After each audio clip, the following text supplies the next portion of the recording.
This is your girl Hadija from Art of a Child, Uganda.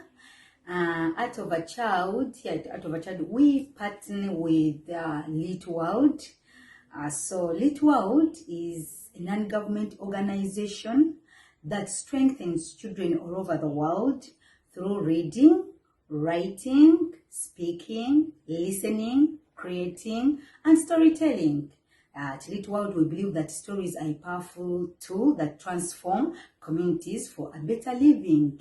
So we have the 7 strengths that we base on as we create the lit clubs and the virtual lit clubs right now we are doing. So these 7 strengths are belonging, curiosity, friendship, kindness, courage, confidence, and hope. So now today we are going to look at one of the 7, and that is friendship. What is friendship? Do you have a friend? So to us as LitWorld, friendship is having a close and a trusting relationship with others. It can be someone near you or someone from afar. So now today we are going to have an activity, a fun activity, how we can express friendship to others. So this activity is called nonverbal communication. So if you have a friend and if you want to communicate to your friend, with your friend, and you don't feel like speaking the words, so how will you communicate with your friends? Let's begin with a definition of a nonverbal communication.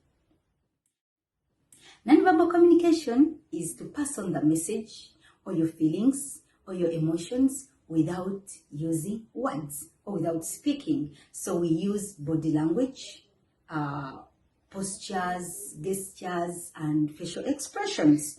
So now I have my friend, she's called Benita. We work together in Art of a Child. So she's around. We are going to show you how you can express your feelings and emotions to one another. For today's check-in question is, can you think of 5 different ways you can say hello to someone without using words? So now me and Benita, my friend here, we brainstormed 5. And now we are going to show you how we greet each other or say hello to each other non-verbally.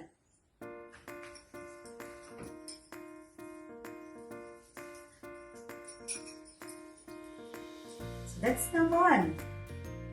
Number 2 is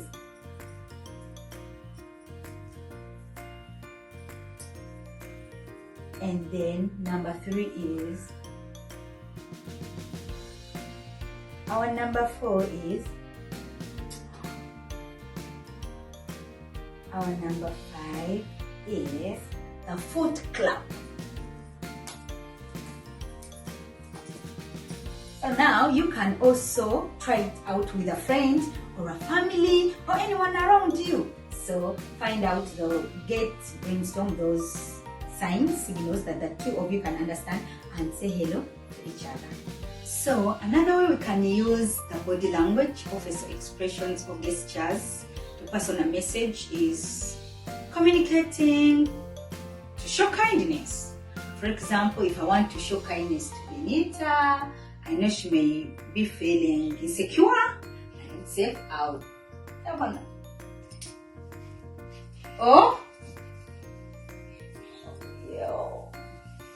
So that's how you can show friendship to another person. But you can also get your own signs and expressions. These are not universal. This is between me and Benita. So another way, how can you show kindness to yourself? So we all know I can have myself. So I want to show myself that I'm beautiful. Yes, I'm showing kindness to myself. So that is one way you can. So let's go to another part, and that is the core activity. So today our activity is about speaking our body language, and it could involve you as a person, you and a partner, or your family as a whole. So is there any gesture that you and your friend can understand that is between you and your friend, and no one else can understand it apart from the two of you. If there is one, that's very good. If there is no, then you and your friend should come up with something that the two of you can understand. If your friend is very far from you, you can get a piece of paper and a pen and write to them the action that she or he is able to understand. Then you can send it to that person and they are able to tell what exactly you are saying. Khadija and I have not met for the last 6 months, and we are going to talk about how our quarantine was, how the lockdown was, what we've learned, what challenges we've faced, and how we can come about with different ideas to solve certain problems. So, Khadija and I are going to illustrate this.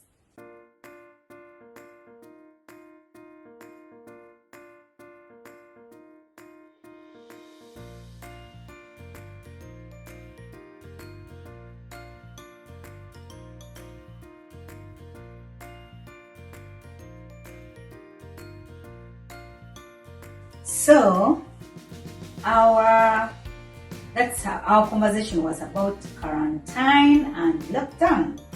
So we greeted each other. I asked Benita, how has been your quarantine and the lockdown? And this meant that it was very boring, it was sad, but I learned a few things. For example, I learned how to write more, reading, and also how to babysit. And then I told her, I read a little bit, I was learning a little bit, and all I did was physical exercises, okay? I was doing more of the exercise and the dancing to release of stress. So that's how we spent the quarantine and the lockdown. Can you think of any instances where non-verbal communication is essential? Yeah, for example, especially people who rely primarily on sign language. Well, when non-verbal communication is essential, like if I'm speaking to someone from a different tribe and they're using different language. For example, if I go to Wango, yeah, I can't get any word, not even a greeting, but they'll know that I'm greeting them. So, and sometimes when I'm communicating to someone a bit far from me and I don't want people to hear or to shout, so I will use the sign languages. And sometimes when I want to share a secret, another person can hear it. So that's how non-verbal is so essential and crucial.